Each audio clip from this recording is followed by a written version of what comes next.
Welcome to the IBMS Lothian and Borders podcast.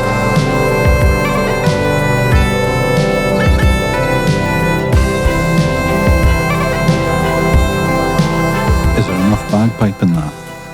Hello, my name is Mike Gray and I'd like to welcome you to the IBMS Lothian and Borders branch podcast. What's all this about, you might ask? Well, for those of you listening who don't know, the Institute of Biomedical Science, which is the professional body for biomedical scientists in the UK, has branches in all corners of the country, and in the southeast of Scotland, where Edinburgh and the Borders sit, we have a branch. So this podcast was an idea from the branch committee to look at, in the first instance, at career stories of biomedical scientists. Why career stories? There is a lot of information out there on how to get into biomedical science, and there are some podcasts that focus on scientific topics. But from a people perspective, we often get very useful talks from senior individuals in the profession. And as interesting as they are, the committee hit upon the idea of listening to all levels of staff involved in biomedical science with the aim of capturing the stories of professionals you might not necessarily hear from, and to look at all stages of the career ladder. So each story, we hope, will be inspirational. Each story will have a message, and if anything, will highlight the myriad of ways that people get into biomedical science. So if you like stories and finding out about people, then stick around. What could possibly go wrong? Hello. This time we have Alanna Masson. Yep. Did I get that right? Yeah, you did, yeah. Right, okay. Alanna, can you tell the listeners where you work and what you're currently doing? Okay, so I'm currently working as a Band 6 specialist BMS, specialist biomedical scientist, in Aberdeen, NHS Grampian, so reasonably far up north. Okay. So I currently take part in the shift system, and I rotate around all of the sections in the lab, and I work in haematology. I was going to ask that. It was like, yeah, probably should have started with that. I do the shift systems. Where do you do it? Yeah, haematology. That's right. Because Aberdeen they also have a shift system in microbiology, don't they? Yes, and biochem, and obviously transfusion as well, do you? Right. Okay. And is that in a building that you're looking to replace? Yeah, our building's effectively fallen down. So right. Okay. We've always got the scaffolding up, so you're a Band 6 biomedical scientist in haematology, and is that including blood transfusion as well? No, we are purely haematology. Oh, right. I'm very much haematology. That's because the Scottish National Blood Transfusion Service provide your clinical blood transfusion on site at Forrester Hill. They do. We have got a multidisciplinary lab up in Elgin. Right. Dr. Grace, they do. We're doing this podcast the wrong way around. We're going straight into, because you're going to tell everybody in some detail what you actually do, what a day's like. But the first thing is I'd like to take you way back to even, before work, before potentially school or wherever, the point at which you had a thought in your head about biomedical science, labs. Is this what I want to do? How did you fall on that pathway? Big pauses there. Yeah. Well, actually, what I wanted to do when I was really little, I wanted to be a dog doctor. Okay. Purely for dogs, clearly. But then as I got a bit older, I took all my subjects because I wanted to be a vet. Did some vet work experience and stuff like that. And then one day just decided I didn't want to be a vet.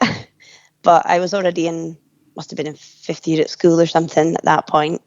So I'd already taken all my subjects to do that. So, maths, English, and 3 sciences at higher level. So I kind of just picked up a prospectus for the local uni, Robert Gordon's and Aberdeen, maybe Abertay and stuff as well. Some of the Edinburgh ones too. I was being quite open, but my mum is a nurse, or was a nurse. Okay. And I think I just always found it really interesting, sort of, visiting her on the ward when I was little and things. It's early memories that I have of that. So that I thought was really cool sort of thing. So I think I just always kind of was interested in something medical or clinical or something like that. So why dog doctor first before human because doctor? I love animals, and I was a real dog. I'm sitting here, 2 cats right next to me right now. I'm just hoping they don't interrupt. So, but yeah, just a big animal fan. So, and dog doctor was the first thing that I ever said I wanted to do. So what happened in your head to, so you were doing your exams, etc., to get into dog doctor school? Yep. And did you not get the grades you were expecting to get to dog doctor school, or or was it okay and you just decided for a different reason to look at biomedical science? Well, you know what? I don't really even know why it was. I know that I did a sort of summer work experience. It wasn't even a placement. It was like a week or something at a veterinary surgery,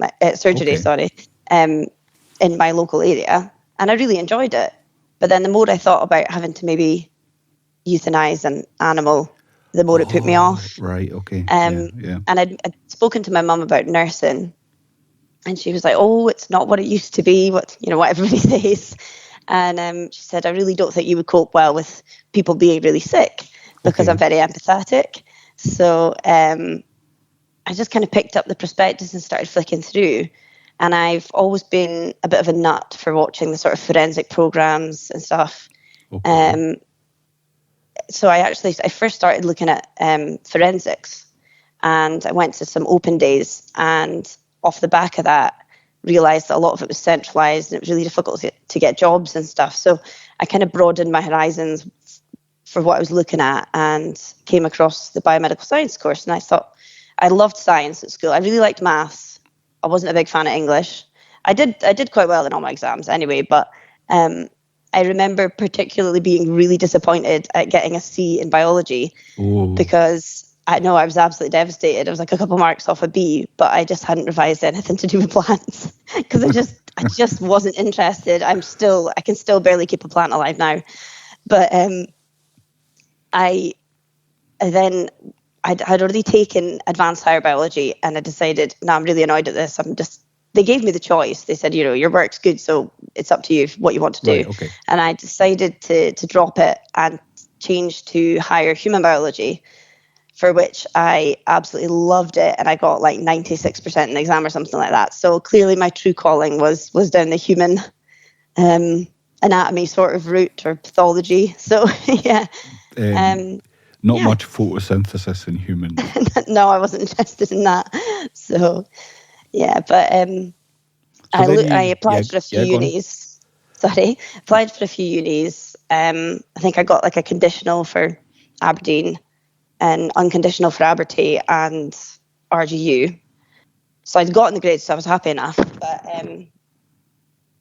I decided, based on when I went to the open day at RGU, Robert Gordon's, I was told that it was an accredited course and you could come out and you'd be able to work because you'd have your registration portfolio. Okay. So that is what drew me to to Robert Gordon's rather than Aberdeen. And also it was a lot closer because I'm from Stonehaven, like very close to Aberdeen. So that was my choice made. So I went to Robert Gordon's.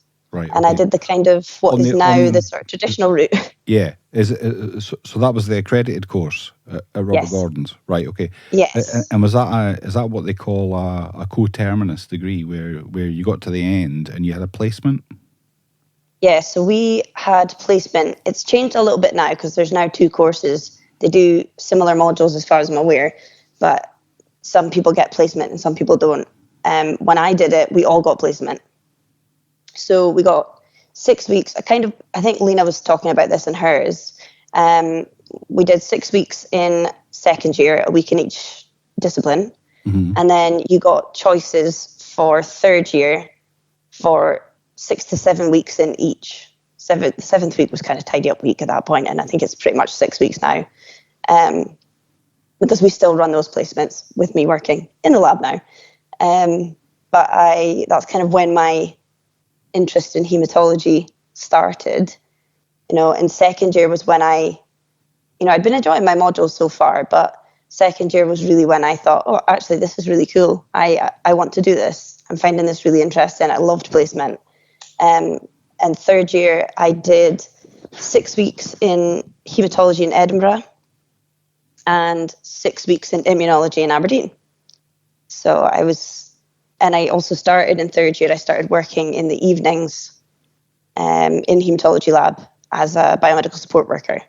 So sneaking my foot in the door there. in Aberdeen, yes. Sorry. Yes, in Aberdeen. Yeah. Where I work now. I'm getting confused. You've been here and you did a placement there, right? Okay, but back in Aberdeen. So, why hematology? You said you were interested because clearly you've been to the greatest science of all, which is microbiology. Yes, of course. Yes, that was my very first one. And you've been to the behemoth that is biochemistry. I find biochem really difficult. It's just like a foreign language to me. I don't get it. So why the little red cells and the white cells? I think for me it was just a good mix of manual and automated techniques. Okay. And I think my first love is morphology. I think it has been since I first started, training in film reporting. I've loved it. So I think it was just a mix. I really liked the tutorials that we got at Robert Gordon's. We got tutorials from the lab staff. They did our lectures in third year. It was fourth year, I think. That included the hematology, and so it was morphology and parasitology and stuff. So that was some of my favourite modules at uni. So I think that kind of drew me to it. And then the fact that a job had come up in hematology and I'd gotten one of them, it just went from there, really, I think. Right. So I'll stop you there. So let's chart this. So you've finished your coterminous degree. You've done your placement. Yep. You've kind of chosen to go to hematology. You said about the support worker stuff in the evening. Is that the job that you first got, the support worker in the evening? Yep. Right. Yep, okay. And how did that interview go? For the band 2 job. Yeah. It went really well because I got the job and my whole class had applied for it. So I was chuffed to bits. But there was another 2 posts came up like a month later or less than a month later because they just hired off the back of that interviews as well. And 2 of my friends also got posts as well. So it was good. Right. As support workers. Mm-hmm. Yeah. And do they run a system there where they've got particular shifts they want to cover? So it's like the biomedical science equivalent of McDonald's at this stage. You're going to do a shift on a Thursday. Yeah, it was effectively you did either, I think it's Monday, Tuesday, or Wednesday, Thursday, Friday, and then you swap the following week. All right, okay, cool. And it's just sort of between, I think it's 5 to, my shift was 5 until 8:45. Right, okay. So it's just a little shift, but you were booking in samples and just general lab duties and things. Right, and how long did you do that for? Just a year, so it was the very end of third year until I graduated. Right, okay. So graduation day comes and you've all thrown your hats in the air and you've picked up. So this is coterminous, so you've got your registration with the HCPC. Yep. You're still working your little evening shifts, yes? Mm-hmm. Yeah, I had many jobs. You had many jobs? I couldn't wait to work full-time in one job. I swear I worked less full-time than I did when I was at uni. Okay. Are there other jobs you want to tell us about? Would definitely dog not. It was all just, dog walker be one of those? No? Oh, no, I think it was all working at Asda, doing Avon. I coached gymnastics. Right. Okay. I was busy. so you're desperate to work full time at the end of that. Yes. You've got your qualifications. You've got your degree. Yep. And I'm sure you did really well. I was very chuffed with my result. Yep. Excellent. And then the advert came out for the real job. Yep. So one job came up. Okay. The three of us that were working in haematology at the time all applied. I did not get the job. Oh, no. I know. Disappointing story. But it did go to one of the girls that I went to uni with and stuff. So it wasn't too bad. Wasn't too disappointing. Okay. And at the same time, I interviewed for a job down at Ninewells in haematology section of the blood sciences lab. And I had gotten that one. So I went down to Dundee. So you went to live in Dundee for a wee bit? I didn't even. I drove every day. I drove from Stonehaven to Dundee every day. From Stonehaven? I did. It was 55 miles there and back. And it is? So, yeah. It's a nice straight road, though. 100 odd mile. Yeah, it was a very straight road. Quite a boring road, but a very straight road. I know that because we go on holiday to John's Haven, which is... Oh, yeah. Okay, yeah. It's quite local to me. I quite like that. Mm-hmm. We'll not talk about my holidays. Right. So you're up and down the straight road, and is this a band 5 or a band 6? This is a band 5. This is a trainee band 5. biomedical scientist. Yep. All right. So even although you had your HCPC ticket, yes? Yeah. Mm-hmm. You're placed in there as a trainee biomedical scientist. I'm trying to think back. Maybe my title was just biomedical scientist, but I know when I came back to Aberdeen, which is just coming, I was trainee biomedical scientist band 5 with an automatic move to a band 6 specialist biomedical scientist. I've got you. The specialist portfolio. Yeah. So for the listeners, it can be confusing in Scotland. We use a variety of methods to move people from band 5 to band 6. But let's go back to Ninewells. Mm-hmm. So you're in Dundee and you're doing the band 5 job, yeah? Yep. And did that include any out of hours at that stage, you know? It did not. I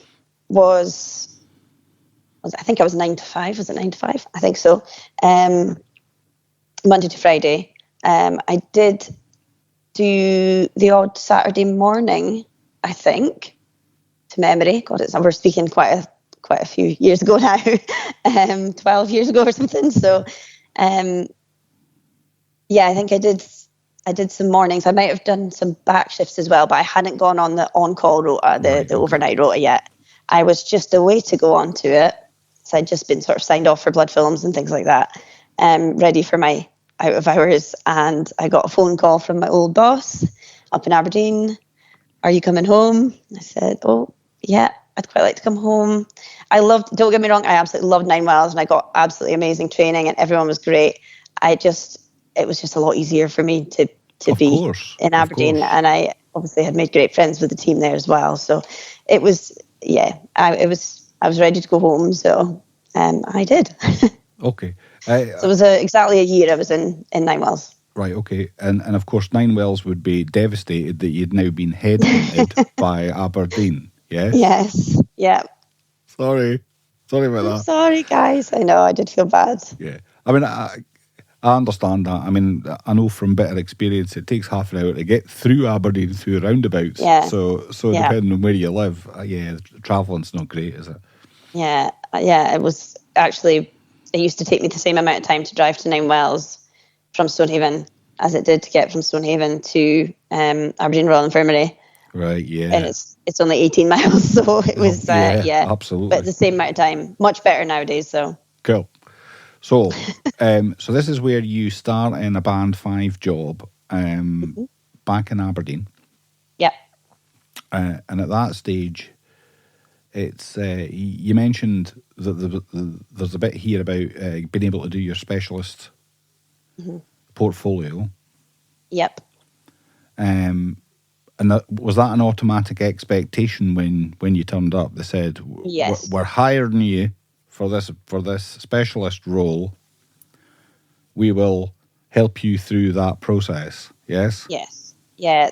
We're very much a training lab, and always has been. My training was next to none. You know, we very much push doing the portfolio, because then, I mean, that's where you learn it all, isn't it? So, you know, a lot of different labs there's more of a push for you to just get on shift. Yeah. But in Aberdeen, you don't tend to go on shift until you're finished your portfolio, or very, very nearly finished your portfolio. That's when you would go on shift. Because that's when they feel that you've learned everything that you kind of need to know to be prepared for a night shift on your own. On your own, exactly. Exactly. It's autonomous work on its own. It's a bit of a responsibility, isn't it? Yeah, definitely. So right, okay. So when did you pass your specialist? So it was a year after I went back to Aberdeen.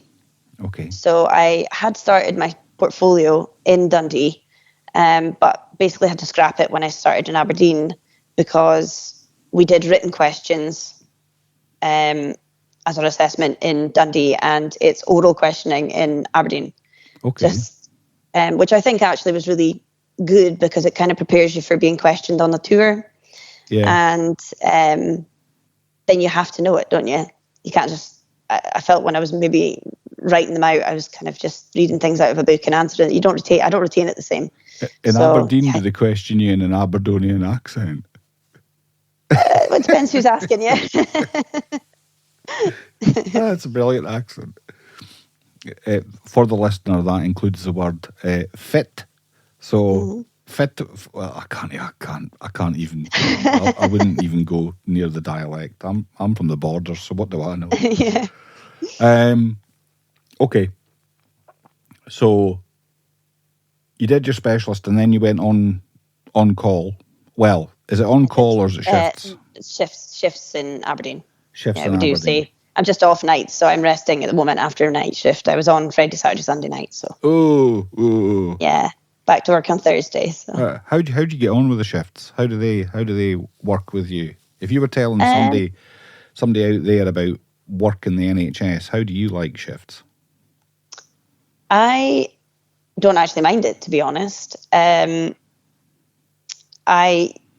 I first started working shifts, 10 years ago or whatever, I found it easier to sleep on night shift than I did on day shift. Okay. So I am a bit of a night owl, actually. So it doesn't really bother me. I don't struggle to stay awake. I sometimes struggle once I come off of nights. Like last night, I think I had 5 hours sleep just because I was wide awake until 3 a.m.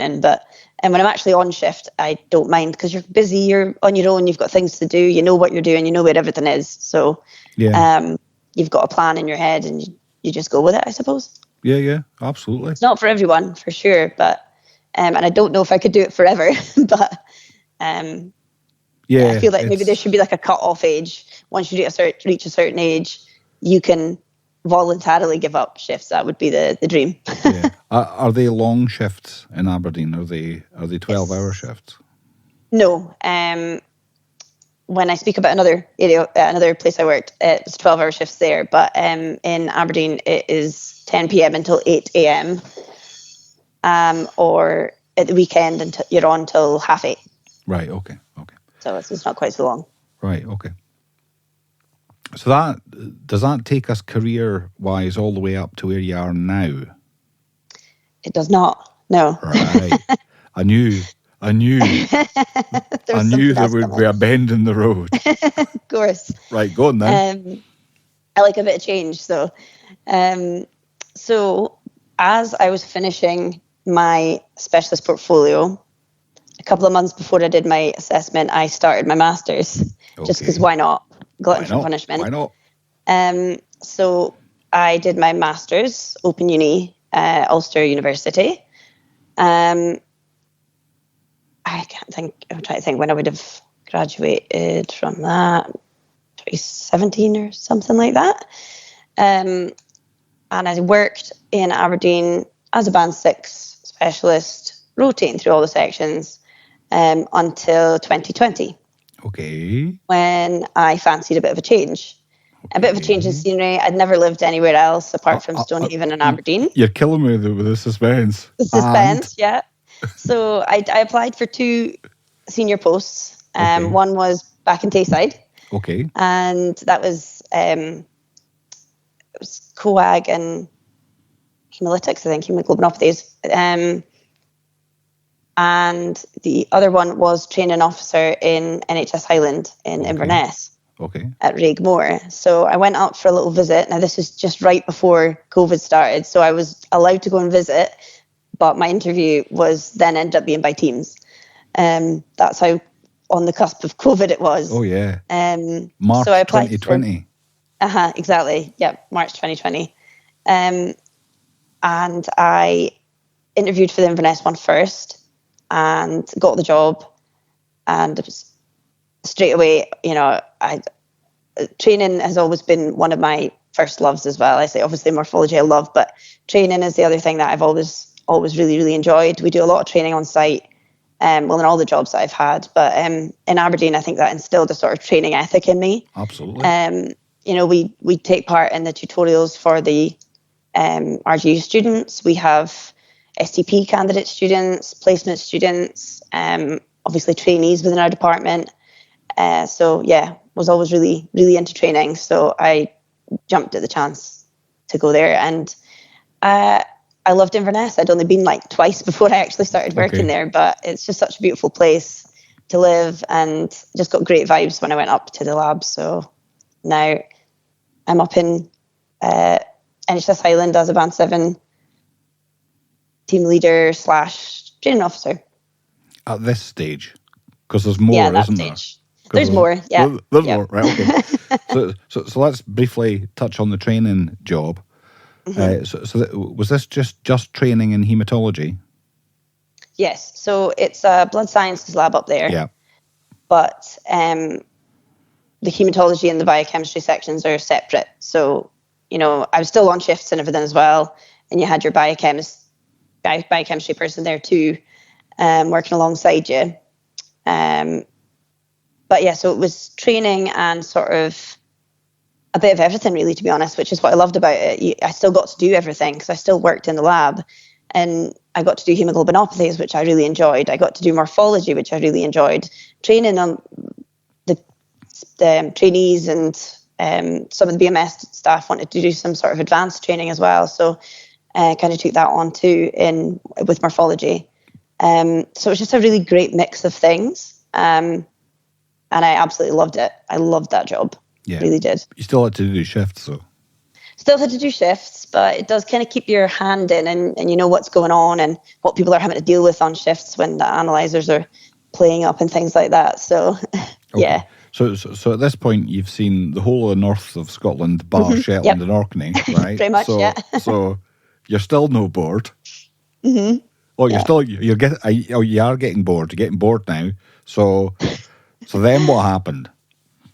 It was more of a change in personal circumstances. Okay. I'd been a couple when I'd gone up there, and I was no longer a couple. So it was more just I was just getting a bit lonely. It was COVID as well, and I was on my own, and it was just family and friends brought me back home, to be honest. So I was up there for almost exactly 2 years to the day, and again, my old boss.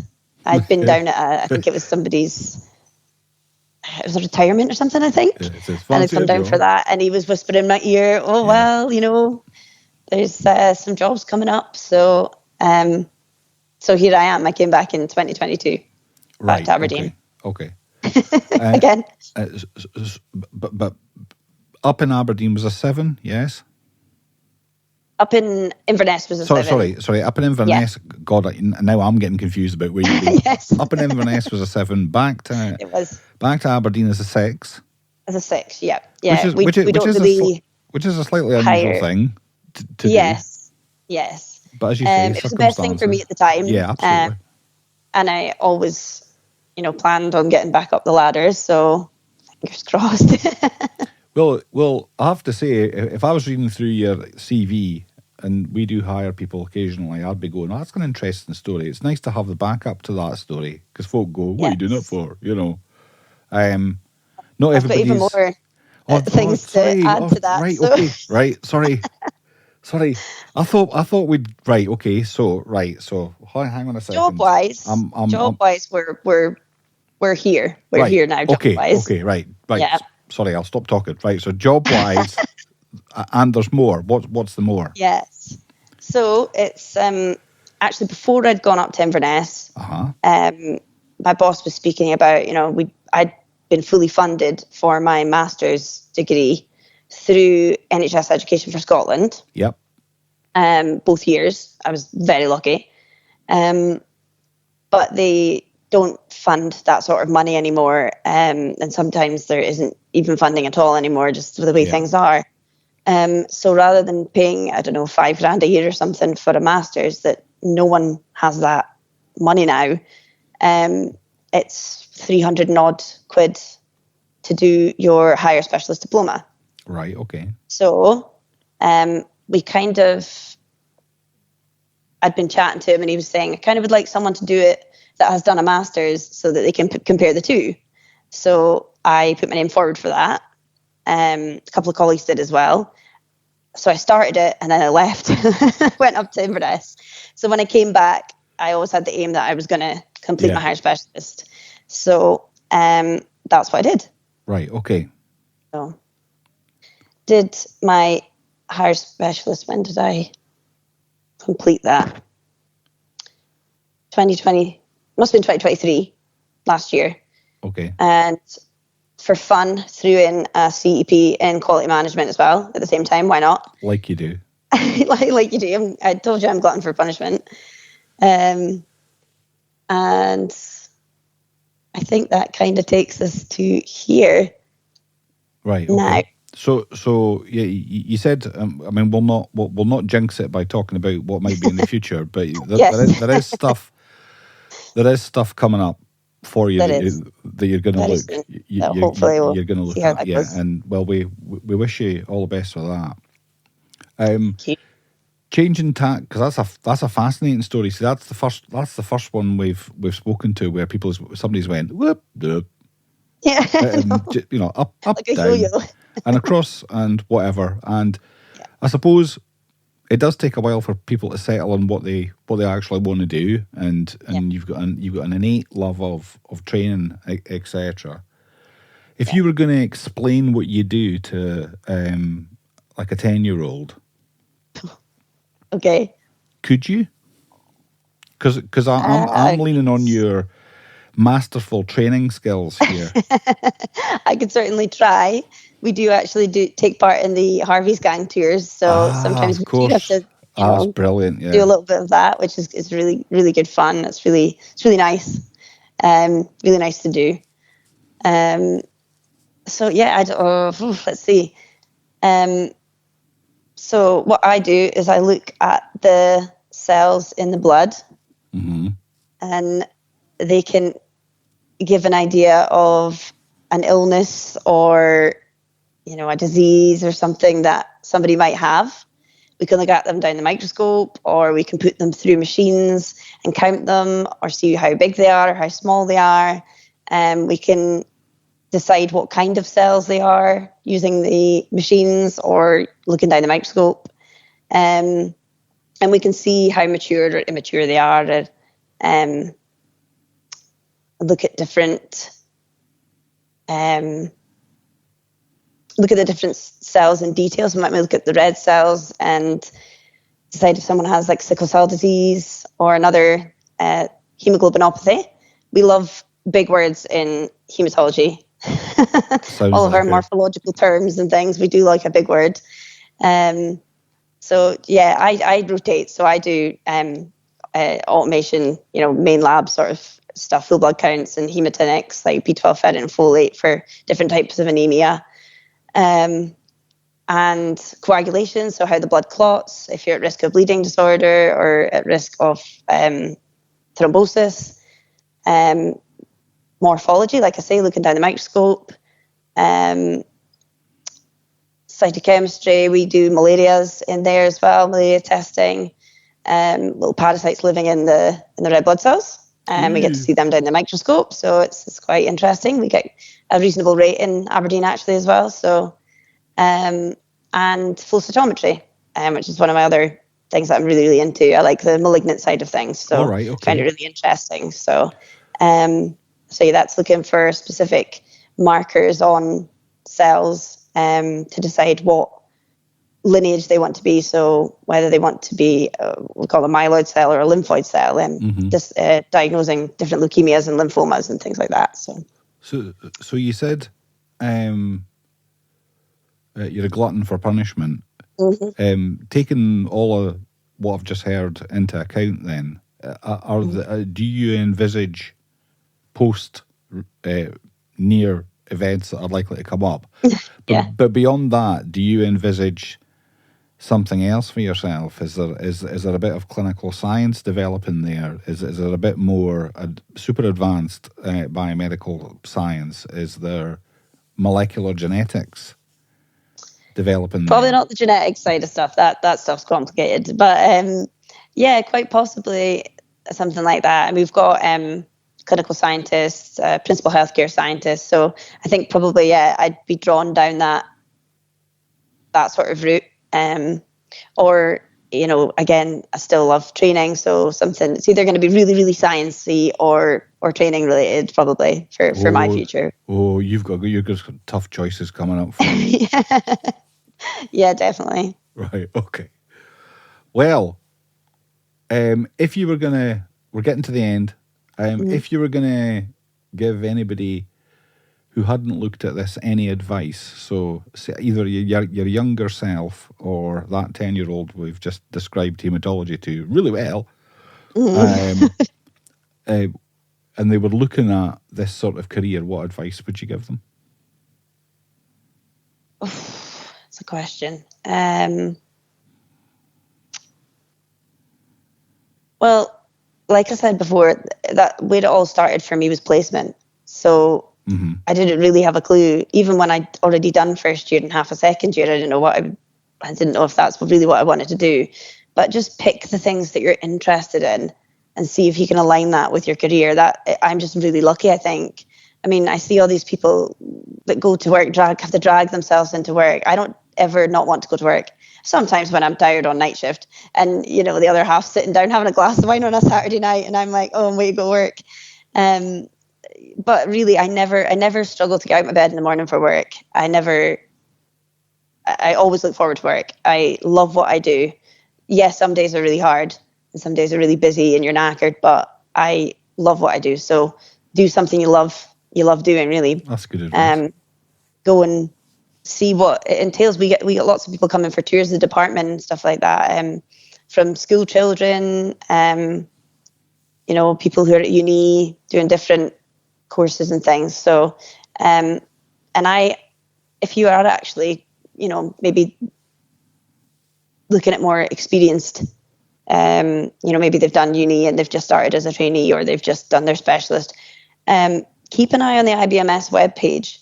Look at the CPD opportunities that you can get from the IBMS, because I have well and truly used my quota of IBMS qualifications and CPD and, you know, and I'm a verifier and things like that. So try and give back a little bit. But excellent. Yeah, for me, it's just do what you love. What an advert for the IBMS. I know.